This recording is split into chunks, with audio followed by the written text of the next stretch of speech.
ಹರಿಃ ಓಂ ಶ್ರೀ ಗುರುಭ್ಯೋ ನಮಃ. ಹರಿಃ ಓಂ. ಗುರುಬ್ರಹ್ಮ ಗುರುರ್ವಿಷ್ಣುಃ ಗುರುದೇವೋ ಮಹೇಶ್ವರಃ. ಗುರು ಸಾಕ್ಷಾತ್ ಪರಬ್ರಹ್ಮ ತಸ್ಮೈ ಶ್ರೀ ಗುರವೇ ನಮಃ. ವಸುದೇವಸುತಂ ದೇವಂ ಕಂಸಚಾಣೂರಮರ್ದನಂ ದೇವಕೀ ಪರಮಾನಂದಂ ಕೃಷ್ಣಂ ವಂದೇ ಜಗದ್ಗುರುಂ. ಯಂ ಬ್ರಹ್ಮಾ ವರುಣೇಂದ್ರ ರುದ್ರಮರುತಃ ಸ್ತುನ್ವಂತಿ ದಿವ್ಯೈಸ್ತವೈಃ ವೇದೈಃ ಸಾಂಗಪದಕ್ರಮೋಪನಿಷದೈರ್ ಗಾಯಂತಿ ಯಂ ಸಾಮಗಾಃ. ಧ್ಯಾನಾವಸ್ಥಿತತದ್ಗತೇನ ಮನಸಾ ಪಶ್ಯಂತಿ ಯಂ ಯೋಗಿನೋ ಯಸ್ಯಾಂತಂ ನ ವಿದುಃ ಸುರಾಸುರಗಣಾ. ದೇವಾಯ ತಸ್ಮೈ ನಮಃ. ದೇವಾಯ ತಸ್ಮೈ ನಮಃ. ದೇವಾಯ ತಸ್ಮೈ ನಮಃ. ಓಂ ನಮೋ ಭಗವತೆ ವಾಸುದೇವಾಯ. ಓಂ ನಮೋ ಭಗವತೆ ವಾಸುದೇವಾಯ. ಓಂ ನಮೋ ಭಗವತೆ ವಾಸುದೇವಾಯ. ಹರೇ ಕೃಷ್ಣ. ಭಗವದ್ಗೀತೆಯ 6ನೇ ಅಧ್ಯಾಯ ಆತ್ಮ ಸಂಯಮ ಯೋಗ. ಇದರ ಸಾರಾಂಶವನ್ನು ನೋಡೋಣ. ಕೊನೆಯ ಅಧ್ಯಾಯದ ಕೊನೆಯಲ್ಲಿ ಶ್ರೀಕೃಷ್ಣ ಧ್ಯಾನದ ವಿಷಯವನ್ನು ಪರಿಚಯ ಮಾಡ್ತಾನೆ. ಧ್ಯಾನ ಬಹಳ ಮುಖ್ಯವಾದ ವಿಷಯ ಆಧ್ಯಾತ್ಮ ಸಾಧನೆಗೆ. ಹಾಗಾಗಿ ಕೃಷ್ಣ ಈ ಅಧ್ಯಾಯ ಸಂಪೂರ್ಣವಾಗಿ ಧ್ಯಾನದ ಪ್ರಮುಖ ಅಂಶಗಳನ್ನು ವಿವರಣೆ ಮಾಡಲು ಉಪಯೋಗಿಸ್ಕೊತಾನೆ. ಧ್ಯಾನ ಮಾಡುವಾಗ ಧ್ಯಾನಸ್ಥನ ಗಮನ ಆತ್ಮದ ಮೇಲೆ ಇರುತ್ತದೆ. ಇದು ಗುರುಗಳಿಂದ ಪಡೆದ ಆತ್ಮಜ್ಞಾನವನ್ನು ಮೈಗೂಡಿಸಿಕೊಳ್ಳುವ ಉದ್ದೇಶ ಆಗಿದೆ. ಅಂದರೆ ಯಾವ ತತ್ವವನ್ನು ಗುರು ಮುಖೇನ ನಾನು ತಿಳಿದಿದ್ದೀನಿ ಅದನ್ನು ನನಗೆ ಅನುಭವಕ್ಕೆ ಬರಬೇಕು, ಆ ಜ್ಞಾನ ನನ್ನದಾಗಬೇಕು, ಅದು ಉದ್ದೇಶ. ನಾನು ದೇಹ ಎಂಬ ತಪ್ಪು ಕಲ್ಪನೆ ಆತ್ಮಜ್ಞಾನದ ಸಾಕ್ಷಾತ್ಕಾರದಿಂದ ಮಾತ್ರ ಹೋಗುತ್ತೆ. ಧ್ಯಾನ ಅಥವಾ ನಿಧಿಧ್ಯಾಸನ ಮೂಲಕ ಯಾವ ಜ್ಞಾನವನ್ನು ನಮ್ಮದಾಗಿಸ್ಕೋತೀವೋ ಅಂತಹ ಆತ್ಮಜ್ಞಾನ ಆನಂದವಾಗಿ ವ್ಯಕ್ತ ಆಗುತ್ತೆ. ಈ ಅಧ್ಯಾಯದಲ್ಲಿ ಶ್ರೀಕೃಷ್ಣ ಪರಮಾತ್ಮ ಧ್ಯಾನದ ಪ್ರಮುಖ ವಿಷಯಗಳ ಬಗ್ಗೆ ಚರ್ಚೆ ಮಾಡ್ತಾನೆ. ಅವುಗಳೆಂದರೆ ಧ್ಯಾನ ಮಾಡುವವನ ಯೋಗ್ಯತೆ, ಧ್ಯಾನ ಯೋಗ್ಯತಾ, ಬಹಿರಂಗ ಸಾಧನ, ಅಂತರಂಗ ಸಾಧನ, ಧ್ಯಾನದ ಸ್ವರೂಪ, ಧ್ಯಾನದ ಫಲ, ಧ್ಯಾನಕ್ಕೆ ಪ್ರತಿಬಂಧ ಮತ್ತು ಅದರ ಪರಿಹಾರ. ಹೀಗೆ ಈ 7 ವಿಷಯಗಳನ್ನು ಪರಮಾತ್ಮ ಇಲ್ಲಿ ಚರ್ಚೆಗೆ ತಗೋತಾನೆ. ಮೊದಲನೇದು ಧ್ಯಾನಕ್ಕೆ ಯೋಗ್ಯತೆ. ಯಾರು ಧ್ಯಾನವನ್ನು ಮಾಡಲು ಅರ್ಹರು? ಅಧ್ಯಾಯ ಶುರುವಾಗದೆ ಧ್ಯಾನದ ಯೋಗ್ಯತೆಯಿಂದ. ಜ್ಞಾನ ಯೋಗದ ಮೊದಲನೇ ಮೆಟ್ಟಿಲು ಕರ್ಮಯೋಗ. ಅದನ್ನು ಏರಿದ ಮೇಲೆ 2ನೇ ಮೆಟ್ಟಿಲಾದ ಧ್ಯಾನ ಯೋಗವನ್ನು ಏರೋಕ್ಕಾಗತ್ತೆ. ಆದ್ದರಿಂದ ಕರ್ಮಯೋಗವನ್ನು ಮೊದಲು ಸಾಧನೆ ಮಾಡಬೇಕು. ಕರ್ಮಯೋಗದಲ್ಲಿ ಫಲವನ್ನು ಸನ್ಯಾಸ ಮಾಡೋದರಿಂದ, ಅಂದರೆ ಫಲದ ಅಪೇಕ್ಷೆ ಇಲ್ಲದರಿಂದ ಕರ್ಮಯೋಗಿ ಸಹ ಸನ್ಯಾಸಿಯೇ. ಪ್ರತಿಫಲಾಪೇಕ್ಷೆ ಇಲ್ಲದೆ ಇರುವುದರಿಂದ ಅಂತಹವನ ಚಿತ್ತ ಸಮಾಧಾನವಾಗಿರುತ್ತೆ, ಅಂದರೆ ಮನಸ್ಸು ಶಾಂತವಾಗಿರುತ್ತೆ. ಹಾಗಾಗಿ ಕರ್ಮಯೋಗಿ ಧ್ಯಾನ ಯೋಗಕ್ಕೆ ಅರ್ಹನು. ಇದೇ ಧ್ಯಾನ ಯೋಗ್ಯತಾ. ಅಂದರೆ ಧ್ಯಾನ ಯೋಗಕ್ಕೆ ಮುಂಚೆ ಕರ್ಮಯೋಗವನ್ನು ಚೆನ್ನಾಗಿ ಅನುಷ್ಠಾನ ಮಾಡಬೇಕು. ಮುಂದುವರಿದು ಪರಮಾತ್ಮ 2ನೇದಾದ ಬಹಿರಂಗ ಸಾಧನ ಇದನ್ನು ಚರ್ಚೆ ಮಾಡ್ತಾನೆ. ಕರ್ಮಯೋಗ ಪ್ರಜ್ಞಾಪೂರ್ವಕ ಜೀವನ ವಿಧಾನ ಆಗಿರೋದ್ರಿಂದ ಸ್ವಯಂ ನಿಯಂತ್ರಣವನ್ನು ಪಡೆಯಲು ಸಹಾಯ ಮಾಡುತ್ತೆ. ಇದು ಬಹಿರ್ಮುಖವಾದ ಮನಸ್ಸನ್ನು ಚಿಂತನಶೀಲ ಮನಸ್ಸಾಗಿ ಪರಿವರ್ತನೆ ಮಾಡುತ್ತೆ. ಇದನ್ನು ಸಾಧನೆ ಮಾಡಿದ ನಂತರ ಶಾಂತ ಜೀವನವನ್ನು ನಡೆಸೋಕ್ಕೆ ನಾವು ಪ್ರಯತ್ನ ಪಡಬೇಕು. ಯಾಕೆ ಅಂದರೆ ಸಕ್ರಿಯ ಜೀವನ ಅಂದರೆ ಅತಿಯಾದ ಲೌಕಿಕ ಚಟುವಟಿಕೆ ಮಾಡೋದು ಅದು ಧ್ಯಾನಕ್ಕೆ ಅಡ್ಡಿಯಾಗತ್ತೆ. ಸಂಪೂರ್ಣ ನಿರ್ಲಿಪ್ತತೆ ಚಿಂತನಶೀಲ ಮನಸ್ಸಿನ ಗುಣಲಕ್ಷಣಗಳು. ಹಾಗೆ ತಿನ್ನುವುದು, ಮಲಗೋದು, ಕೆಲಸ ಮಾಡೋದು ಮತ್ತು ವಿಶ್ರಾಂತಿ ಮಾಡೋದು ಎಲ್ಲದರಲ್ಲೂ ಹಿತಮಿತವಾಗಿರಬೇಕು ಅಂತ ಕೃಷ್ಣ ತಿಳಿಸ್ತಾನೆ. ಇದೆಲ್ಲ ಬಹಿರಂಗ ಸಾಧನ. ನಂತರ ಅಂತರಂಗ ಸಾಧನೆಯನ್ನು ಪರಮಾತ್ಮ ತಿಳಿಸ್ಕೊಡ್ತಾನೆ.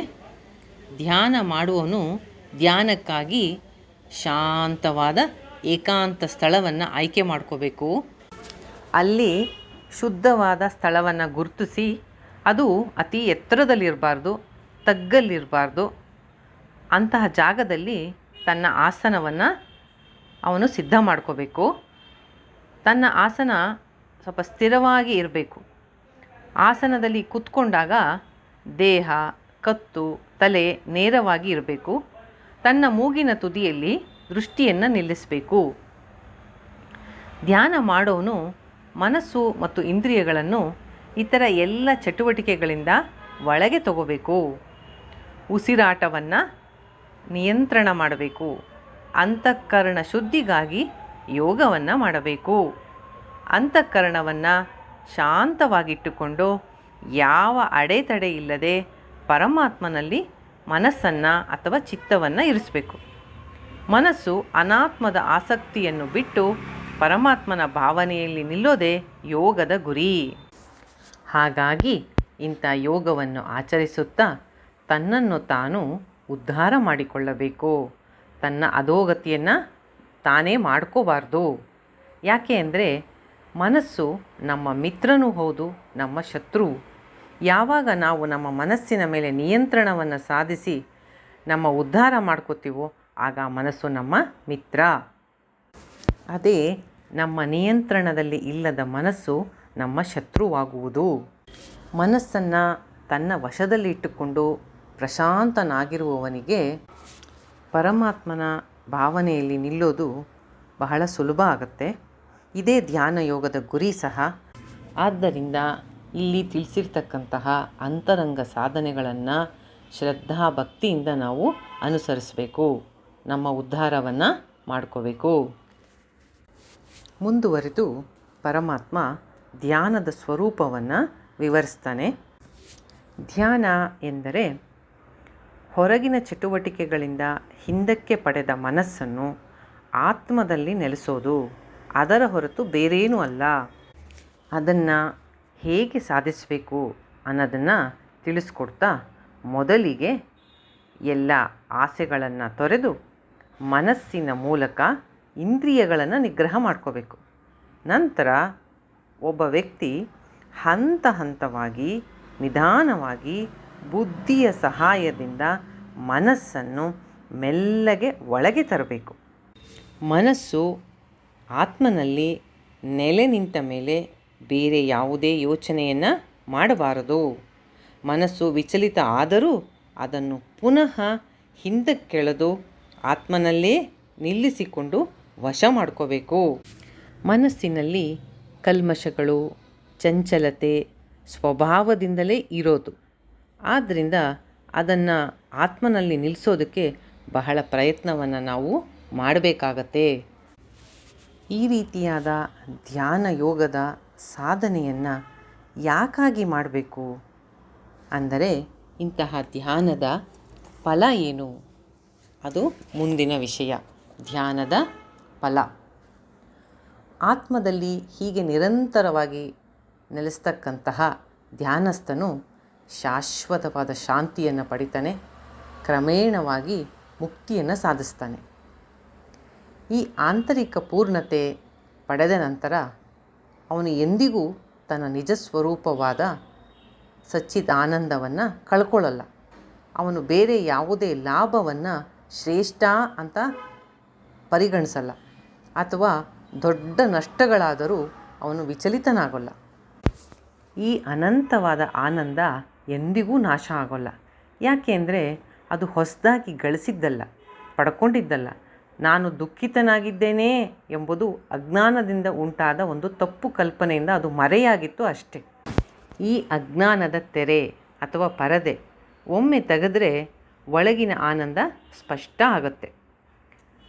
ಹೀಗೆ ಯೋಗದಲ್ಲೇ ಮನಸ್ಸಿಟ್ಟಿರುವನು ಎಲ್ಲೆಲ್ಲಿಯೂ ಸಮವಾಗಿರುವ ಬ್ರಹ್ಮವನ್ನೇ ಕಾಣುತ್ತಾ ಎಲ್ಲ ಜೀವಿಗಳಲ್ಲೂ ಆತ್ಮವನ್ನು ಮತ್ತು ಆತ್ಮದಲ್ಲಿ ಎಲ್ಲ ಜೀವಿಗಳು ಇರುವುದನ್ನು ಕಂಡುಕೊತಾನೆ.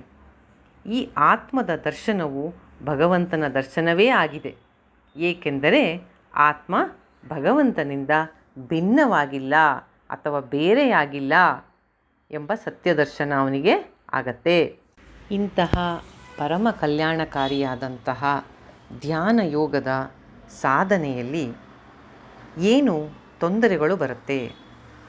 ಅದೇ ಅರ್ಜುನನ ಮುಂದಿನ ಪ್ರಶ್ನೆ. ಅಂದರೆ ಧ್ಯಾನ ಪ್ರತಿಬಂಧ ಹಾಗೂ ಅದಕ್ಕೆ ಪರಮಾತ್ಮ ಕೊಡ್ತಕ್ಕಂತಹ ಪರಿಹಾರ. ಈಗ ಅರ್ಜುನ ಕೇಳ್ತಾನೆ, ಧ್ಯಾನಕ್ಕೆ ಉಂಟಾಗುವ ಅಡಚಣೆ ಬಗ್ಗೆ ಅವನ ಪ್ರಶ್ನೆ. ಇದು ಮಾನಸಿಕ ಅಶಾಂತಿಯ ಒಂದು ಸಮಸ್ಯೆ. ಈ ಕಾರಣದಿಂದ ಒಬ್ಬ ವ್ಯಕ್ತಿ ಧ್ಯಾನ ಮಾಡಲು ಮತ್ತು ಆತ್ಮತತ್ವವನ್ನು ಸಾಕ್ಷಾತ್ಕಾರ ಮಾಡ್ಕೊಳ್ಳೋಕ್ಕೆ ಕಷ್ಟಪಡ್ತಾನೆ. ಮನಸ್ಸು ಅನ್ನೋದು ಬಹಳ ದೃಢವಾದದ್ದು, ಚಂಚಲವಾದದ್ದು, ಹಠಮಾರಿ ಸ್ವಭಾವ ಉಳ್ಳದ್ದು. ಹೀಗಿರುವಾಗ ಆ ಮನಸ್ಸನ್ನು ತಡೆಗಟ್ಟೋದು ಹೇಗೆ? ಗಾಳಿಯನ್ನು ತಡೆಗಟ್ಟೋದು ಹೇಗೆ ಬಲು ಕಷ್ಟವೋ ಹಾಗೆ ಮನಸ್ಸನ್ನು ತಡೆಗಟ್ಟೋದು ಬಹಳ ಕಷ್ಟ ಅಂತ ನನಗೆ ತೋರ್ತಾ ಇದೆ ಅಂತ ಅರ್ಜುನ ತನ್ನ ನಿರಾಶೆಯನ್ನು ವ್ಯಕ್ತಪಡಿಸ್ತಾನೆ. ಹಾಗಾಗಿ ಇದಕ್ಕೆ ಪರಿಹಾರವನ್ನು ಕೇಳ್ತಾನೆ. ಈ ಸಮಸ್ಯೆಯನ್ನು ಪರಿಹರಿಸಲು ಕೃಷ್ಣ ಇಲ್ಲಿ 2 ವಿಧಾನಗಳನ್ನು ನೀಡ್ತಾನೆ. ಇದು ಸಾಧಕರಿಗೆ ಬಹಳ ಉಪಯುಕ್ತವಾದದ್ದು. ಮೊದಲನೇ ವಿಧಾನ ವೈರಾಗ್ಯ, ಎರಡನೇದು ಅಭ್ಯಾಸ. ಬಯಕೆಗಳ ಕಾರಣದಿಂದ ಮನಸ್ಸು ಬಹಿರ್ಮುಖವಾಗತ್ತೆ, ಅಂದರೆ ಹೊರಗಡೆಯ ವಿಷಯಗಳಲ್ಲಿ ಆಕರ್ಷಿತವಾಗತ್ತೆ. ಸತತ ಅಭ್ಯಾಸದಿಂದ ಮತ್ತು ವೈರಾಗ್ಯದಿಂದ ಅದನ್ನು ಹಿಡಿದಿಡಬಹುದು. ಹೀಗಾಗಿ ಮಾನಸಿಕ ಶಿಸ್ತಿಗೆ ದೃಢವಾದ ನಿಶ್ಚಯ ಮತ್ತು ತಾಳ್ಮೆ ಅಗತ್ಯ ಇರುತ್ತೆ. ನಂತರ ಕರ್ಮವನ್ನು ಮಾಡದೆ ಕೈಬಿಟ್ಟು ಯೋಗದ ಫಲವಾದ ಜ್ಞಾನವನ್ನೂ ಪಡೆಯಲಿಲ್ಲ. ಇಂತಹವನ ಗತಿ ಏನು ಎಂಬುದೇ ಪ್ರಶ್ನೆ. ಅಂದರೆ ಯೋಗಭ್ರಷ್ಟನ ಗತಿ ಏನು ಎಂದು ಅರ್ಜುನ ಹತಾಶನಾಗಿ ಕೃಷ್ಣನನ್ನು ಕೇಳ್ತಾನೆ. ಚದುರಿದ ಮೋಡದಂತೆ ಅವನು ನಾಶವಾಗ್ತಾನಾ ಅಂತ ಪ್ರಶ್ನೆ ಮಾಡ್ತಾನೆ. ಯೋಗಭ್ರಷ್ಟ ಅಂದರೆ ಸಾಧನೆ ಮಾಡುವಾಗ ಮನಸ್ಸಿನ ಚಂಚಲತೆಯಿಂದಲೋ ಇನ್ಯಾವುದೇ ಕಾರಣದಿಂದ ನಮ್ಮ ಪರಮ ಗುರಿಯಾದ ಆತ್ಮಜ್ಞಾನವನ್ನು ಪಡೆಯಲು ಸಾಧ್ಯ ಆಗದೆ ಹೋಗೋದು. ಇಂತಹವನನ್ನು ಸಾಧನೆ ಮಾಡ್ತಾ ಇರ್ತಾನೆ, ಆದರೆ ಗುರಿಯನ್ನು ಮುಟ್ಟಕ್ಕಾಗಲ್ಲ. ಇಂಥವರನ್ನು ಯೋಗಭ್ರಷ್ಟ ಅಂತ ಹೇಳ್ತಾರೆ. ಅಂತಹವನ ಗತಿ ಏನಾಗತ್ತೆ ಅನ್ನೋದೇ ಅರ್ಜುನನ ಪ್ರಶ್ನೆ. ಒಬ್ಬ ಆಧ್ಯಾತ್ಮಿಕ ಸಾಧಕನಿಗೆ ಕೇಡಾಗಲು ಎಂದಿಗೂ ಸಾಧ್ಯವಿಲ್ಲ ಅಂತ ಶ್ರೀಕೃಷ್ಣ ಅರ್ಜುನನನ್ನು ಸಾಂತ್ವನಗೊಳಿಸ್ತಾನೆ. ಧ್ಯಾನ ಪುಣ್ಯಕರ್ಮ, ಮಂಗಳಕರವಾದದ್ದು, ಅದು ಸ್ವರ್ಗವನ್ನು ನೀಡುವಂತಹದ್ದು ಮತ್ತು ನಂತರ ಆಧ್ಯಾತ್ಮಿಕ ಸಾಧನೆಯ ಮುಂದುವರಿಕೆಗೆ ಅನುಕೂಲ ಆಗೋ ಹಾಗೆ ಆದರ್ಶ ಜನ್ಮವನ್ನು ನೀಡುತ್ತೆ. ಯೋಗಭ್ರಷ್ಟ ಆಧ್ಯಾತ್ಮಿಕತೆಯ ಹಾದಿಯಿಂದ ಪತನ ಹೊಂದಿದವನು ಸುಸಂಸ್ಕೃತ ಸಮೃದ್ಧ ಕುಟುಂಬದಲ್ಲಿ ಮರುಜನ್ಮ ಪಡಿತಾನೆ, ಅಥವಾ ಜ್ಞಾನಿಗಳಾದ ಯೋಗಿಗಳ ಮನೆಯಲ್ಲಿ ಹುಟ್ಟುತ್ತಾನೆ. ಅಂತಹ ಒಳ್ಳೆಯ ಜನ್ಮವನ್ನು ಪಡೆದ ಅವನು ಹಿಂದಿನ ಸಂಸ್ಕಾರಗಳ ಸಂಬಂಧವನ್ನು ಮತ್ತೆ ಪಡ್ಕೋತಾನೆ ಮತ್ತು ತನ್ನ ಪ್ರಯತ್ನವನ್ನು ಎಲ್ಲಿ ನಿಲ್ಲಿಸಿರ್ತಾನೋ ಅಲ್ಲಿಂದ ಮುಂದುವರಿಸ್ತಾನೆ. ಅತ್ಯಂತ ಚಿಕ್ಕ ವಯಸ್ಸಿನಲ್ಲೇ ಹಿಂದಿನ ಸಂಸ್ಕಾರಗಳ ಬೆಂಬಲದಿಂದ ಅವನು ಜೀವನದ ತನ್ನ ಧ್ಯೇಯವನ್ನು ಸಾಧನೆ ಮಾಡ್ತಾನೆ. ಹೊರಗಿನ ತಪಸ್ಸು, ಶಾಸ್ತ್ರ ಪಾಂಡಿತ್ಯ, ಅಗ್ನಿಹೋತ್ರಾದಿ ಕರ್ಮ ಇವೆಲ್ಲಕ್ಕಿಂತ ಒಳಗಿನ ಸಾಧನವಾದ ಧ್ಯಾನ ಯೋಗವು ಹೆಚ್ಚಿನದು. ಆದರೆ ಪರಮಾತ್ಮನನ್ನೇ ಧ್ಯಾನಿಸುವುದು ಮಿಕ್ಕ ಧ್ಯಾನಗಳೆಲ್ಲಕ್ಕಿಂತಲೂ ಹೆಚ್ಚಿನದು. ಅದರಲ್ಲಿಯೇ ಕರ್ಮಯೋಗವು ಪೂರ್ಣವಾಗಿ ಕಳೆ ಕಟ್ಟುತ್ತೆ. ಅಂತಹ ಧ್ಯಾನ ಯೋಗಿಯು ನನಗೆ ಪರಮಶ್ರೇಷ್ಠನೆಂದು ಮಾನ್ಯನಾಗಿದ್ದಾನೆ ಎಂದು ತಿಳಿಸಿ ಶ್ರೀಕೃಷ್ಣ ಪರಮಾತ್ಮ ಈ ಅಧ್ಯಾಯವನ್ನು ಮುಕ್ತಾಯಗೊಳಿಸ್ತಾನೆ. ಈ ಅಧ್ಯಾಯದ ಮುಖ್ಯ ವಿಷಯ ಧ್ಯಾನ. ಆದ್ದರಿಂದ ಇದನ್ನು ಧ್ಯಾನ ಯೋಗ ಅಥವಾ ಆತ್ಮ ಸಂಯಮ ಯೋಗ ಎಂದು ಕರೆಯಲಾಗಿದೆ. ಹರೇ ಕೃಷ್ಣ.